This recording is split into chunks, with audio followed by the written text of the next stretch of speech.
Hi everyone and welcome to Pro Tools Answers. We're three Pro Tools experts and Avid Master Instructors in discuss, demonstrate and elaborate on your Pro Tools questions put to the community in the official Avid support forum on Facebook. I'm your host Dave Phillips, audio engineer and lecturer for Point Blank in the UK, and today there's going to be a little change of the format because Anders isn't here. Anders is preparing to fly out to do some training on Avid software for the users at Al Jazeera. I mean, who says Pro Tools training never gets you anywhere, right? So say hi to my partner in grime today. Give it up, Mr. Andy Hageman, Avid's audio curriculum manager over in Tokyo. Hi, Andy. How's it going, man? And joining the two of us today and containing many of the same qualities as our esteemed absent colleague and buddy. It's a regular part of my day. Something I love to spread around, is pretty much entirely nuts and cheap at twice the price. Please welcome this jar of Maribel peanut butter. I know, I could insert some applause, couldn't I? Yeah, of course I'm kidding. For those of you in the UK who are old enough to remember, I'm paying homage to an old episode of Have I Got News For You, where a particularly polarising politician literally failed to turn up for a recording of the show, and they just replaced him with a tub of lard. And with Paul Merton this week, we were hoping to be joined by the Right Honourable Roy Hattersley, but sadly, and for the third time in our brief history, he's pulled out at the last minute due to having something better to do. So, as his replacement, liable to give much the same performance, and imbued with many of the same qualities, we're delighted to welcome a tub of lard.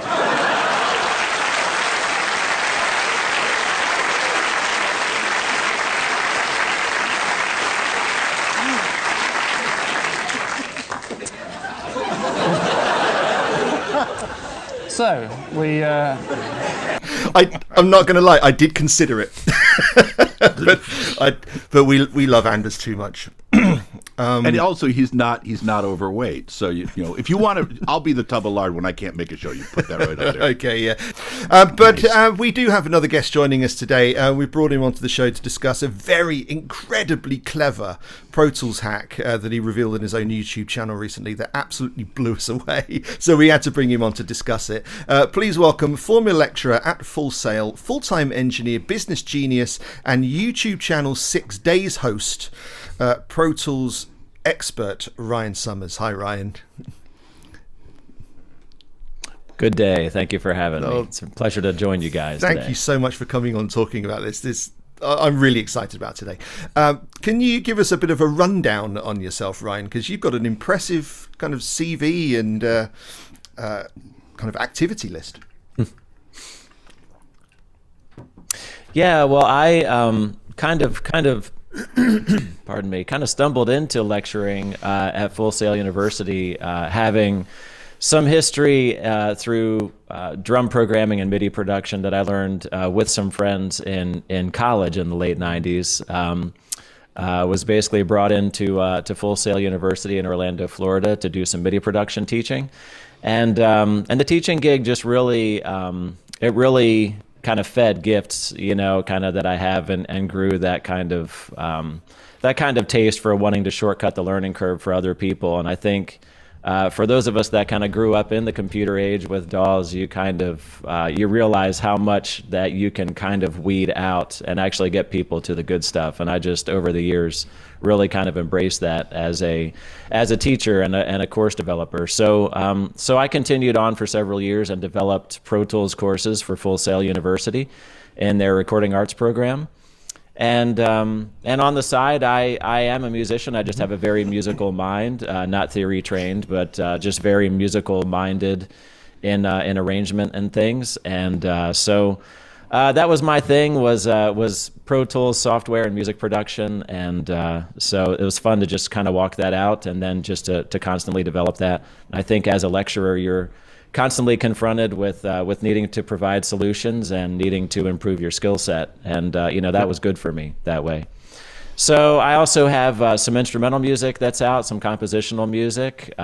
You can find it on any streaming service if you just search Ryan Summers. And I did a 30-minute composition, instrumental composition that's out. So if you do a search for Ryan Summers 30, there's another Ryan Summers imposter out there who does some some very interesting, more eclectic music. And he happens to be bald and happens to do a lot of electronic music. So actually, some of my early releases were under him, and I had to kind of get back to companies and straighten that out. Oh, wow. So, but yeah, so instrumental music releases, and 6 Days is just the name of the company that I have to kind of encompass all that.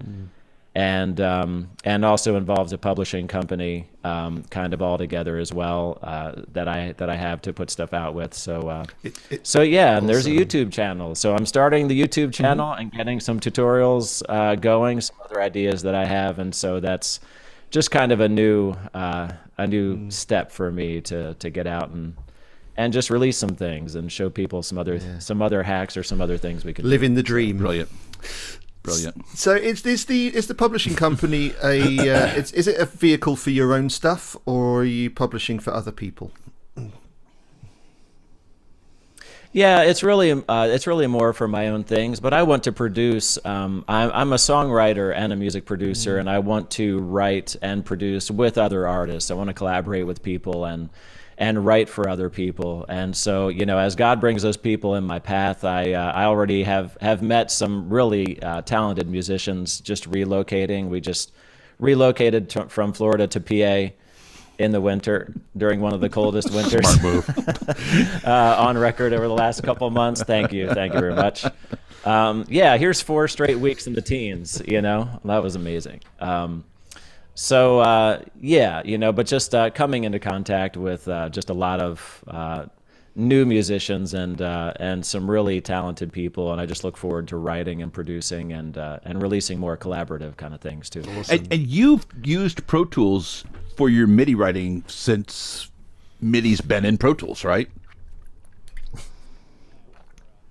Yeah, we were talking about this earlier. So I remember Pro Tools 4, for me around 2000. I think that was the main version, and when Pro Tools 5, a version of 5 was released, it was that incorporated MIDI tracks, and you had to use MIDI tracks with auxes only at that time, and there was kind of very limited functionality, and I just jumped on it and loved it, and somehow was just okay with everything, and I was not one of those people who said that MIDI production can't be done in Pro Tools. I just kind of embraced it immediately and always enjoyed it, having previously learned sequencing and Logic, and so I'm kind of the black sheep maybe in the early adoption group. But so I've always been pretty heavily involved in MIDI production and Pro Tools there. Yeah, right from the start. Nice, awesome. So Ryan, we were blown away by this. What have you discovered? Well, it's actually in practice very simple. It certainly brings out a couple more features that are quicker and easier to use in Pro Tools Ultimate software. But I do make a point, and in the initial video that I did, and in discussing with people, that you can use it in every Pro Tools version, and there are shortcuts for everything. And essentially, what it does is anything that you would use an aux for, if you instead use an instrument track in its place, you don't have any use for the MIDI functionality in an instrument track, but much more fundamentally, an instrument track has clips. And you can use clips as automation containers for any automation that you're going to do. And it gives you this very interactive drag and drop, copy and paste kind of clip container functionality of automation by using an instrument track instead of an aux. That is brilliant. And that functionality really just comes through, especially because of the feature of automation follows edit. And a lot of DAWs have that functionality, but I was talking to a friend who is a prominent Logic teacher, actually teaches Logic for another university, and he was saying, I'll have to try that in Logic. And I'm already thinking, no, I don't think you're going to be able to do that because the routing for instrument tracks in Logic is completely different. So it's a very cool trick and very actually easy to use, and I think allows for a lot more creativity in the process. Can you show us how you would set that up in Pro Tools? Yeah, absolutely. So I can share my screen. Cool. Okay. All right, so what I have here in Pro Tools is is mostly an electronic music session, and I'll just play a short bit of this and then just kind of demonstrate a couple things here and show you a couple other things that I've done with it recently. So we'll just listen to a verse and just part of this kind of chorus layering breakout here as well.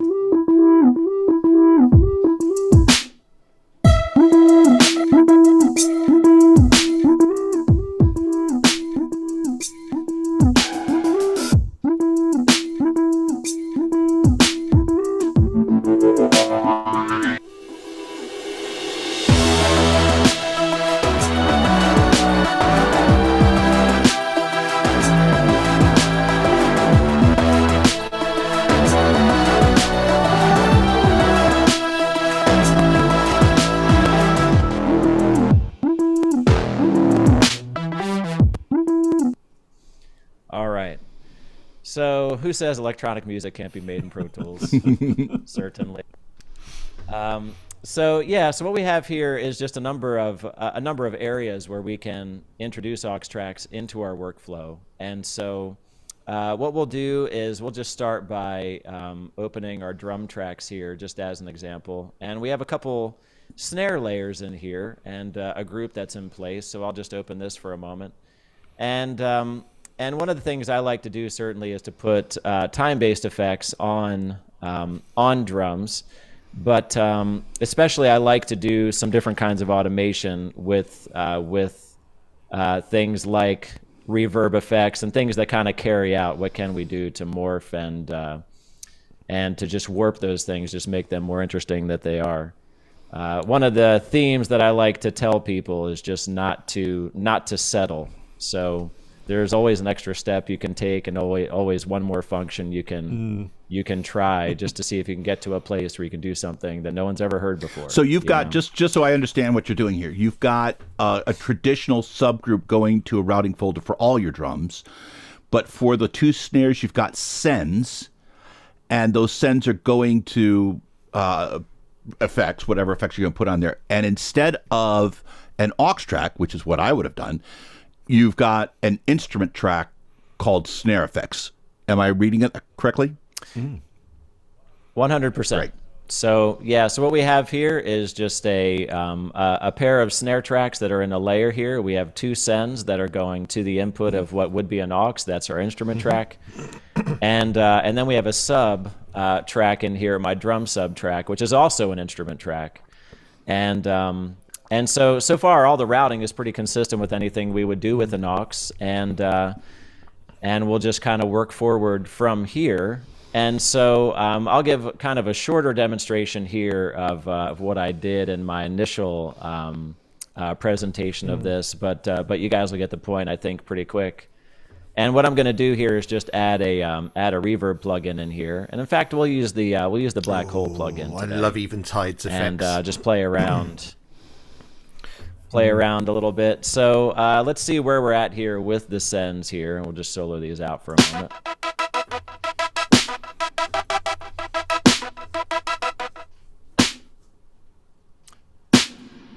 Solo safe are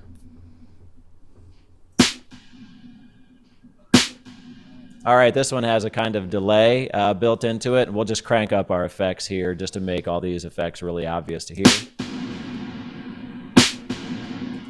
All right, so dark matter is kind of a cool place to start. It's got a little bit of a pre-delay, and it's not even in sync, but it actually works pretty well with this track. So I'm going to enable everything for automation on this plugin. I'm going to hold down all three modifiers, Mac or Windows, and click on the auto button here, and you can see that's adjusted everything over here to the right side. And everything is now enabled for automation, and Eventide gives you the green indicator on every feature in that plugin to show you that. Nice of them. And so the first thing I'm going to do is just some basic automation, and a lot of what Eventide does is nice. I really like their plugins and effects. I agree. And so what I'm going to do is I'm just going to lock in all of the settings for this plugin, and I'll do it the Pro Tools Ultimate way on the first pass, and I'll do it the standard Pro Tools way on the second pass. And the Pro Tools Ultimate way on the first pass is to use a feature called Write to All Enabled. just as an example. That's right here. So on Windows, Control-Alt/. And so I'm going to select from where I want this snare effect for this snare, that distance for this plugin, and we're going to go Control-Alt/. And if we take a look at the mix view, and I'm holding down Control-Start, click on that. So that would be Control-Command on Mac to click on the mix percentage to see the mix view there. And actually, I'm going to turn the mix percentage up here. It being a time-based effect, I'm just going to take that up more on purpose and just write that in again so that we have 100% mix on most of these effects. And I'm just going to change the preset. I haven't kind of gone through these too often ahead of time, but I'm going to just pick another preset here. We have Drum Filter Toolbox. Sounds incredible. Sounds epic. And I'm just going to take this one. But for this pass, rather than using a quick key, I'm just going to show you the Pro Tools standard way of doing this. We're going to involve an automation mode, and we're going to involve the automation window in here, which is going to be key. And so we're just going to pull this down here. And so the automation window is controlling what I'm writing automation for if we do an automation move. And so right now I only have plugin enabled for automation. So I'm about to do the same thing, a write to all enabled, but when I did the quick key a moment ago, it only wrote plugin automation, not volume on the track, for example. And it's going to be the same for the real-time automation that we're about to write here. And that's quite a key. That's quite a key we have part the preset of it, we want, isn't it? Because you only want to be writing the plugin automation. You don't want to have the volume locked into any particular place. You still want freedom of that, right? Freedom of movement. Yes, and all the ways you can use this. You could use this for volume only or pan only or plug-in. So there's a ton of different uses for this, as we'll probably discuss a little bit. And but this is just a plug-in use, certainly. And so only plug-in enabled when we're writing. And so we're also going to change our automation mode here to write mode. And the reason for write mode is because write mode is automatically, actively writing everything. That's why the write box is in bold red already, showing that it's writing, is because of that. And you can see the indicators in the plugin give us red indicators and make that really easy for us to understand. So I only want to write the plugin automation for everything that's enabled in write mode from start to finish. And I'll even take loop playback off for a moment, just so it stops at the end anyway. And we'll just press play. And I don't like that preset very much, so I'm going to roll forward to a couple others here that have a little less resonant high end. That was like, actually, I didn't notice the high and the resonance there. I'm not quite sure what that was doing, but we'll just go into write mode and do it again. So, okay, very cool. And it just so happens that my mix percentage is up at 100 for both of these, so it's not putting a breakpoint on the mix percentage there. So I'm going to, just for the obvious change, I'm just going to make a slight change there and press play in write mode again. All right, that's actually a really cool preset. I have to start using this in automation like this more. So I'm going to reset this back to read mode. So far, we've done pretty much the same thing we would do on an aux, but here's where the instrument track comes in. With Pro Tools, we have under the options menu a feature called Automation Follows Edit. That also goes with this button right here underneath the tools. And if it's blue, it's enabled. If it's orange, it's not. So that's kind of our visual indicator. And so we're going to go in here. For some reason, my grid just disappeared there, but we're good. And all we do here is I want to render now a clip to contain the automation. If automation follows edit, then anything I do to a clip that the automation is under, the automation will go along with it. And I keep saying render, and just for ease of terminology, we're talking about a consolidate. So we'll do this without a quick key this time. I want to consolidate an empty clip at this position. And just to have color in the track, this is just kind of the way the functionality of an instrument track works. There is no color unless a MIDI assignment is on. for the MIDI output. So we are showing our instrument column here. And on the MIDI output for the instrument column, I'm just going to take this to an arbitrary MIDI port that I have on the Windows OS. It's not even anything that I'm using. And there's no MIDI actually going there anyway. It's just to have an assignment to activate the color part of the track and what you can do with clip color. And so right now we have a clip that contains the automation there. And I'll just pop a lane down here just for us to see the automation once again that's just underneath. And so we can see that's there. So our first preset was I'm just going to right click on this and we'll just kind of come up with simplified names for this, but I'll call this I'm going to shorten this just for ease. So I'm going to say with pre-delay, which is essentially what that preset was. And then with this one, we're going to render another one. I'm going to consolidate, pardon me, once again. It's going to be Shift-Alt-3 for me and Shift-Option-3 on a Mac. And I'm going to right-click and rename this one, what this one was, which is, I'm going to call this Slow Attack. Nebula was the name of the preset, but I'm just giving myself a much more specific idea of what's happening with this setting. And this is where things just become really fun, because now, since we have clips consolidated that contain the automation underneath, we can simply move this clip anywhere we want it to be. And you can see that the automation setting itself is going with it, and Pro Tools is adjusting to what's happening in between.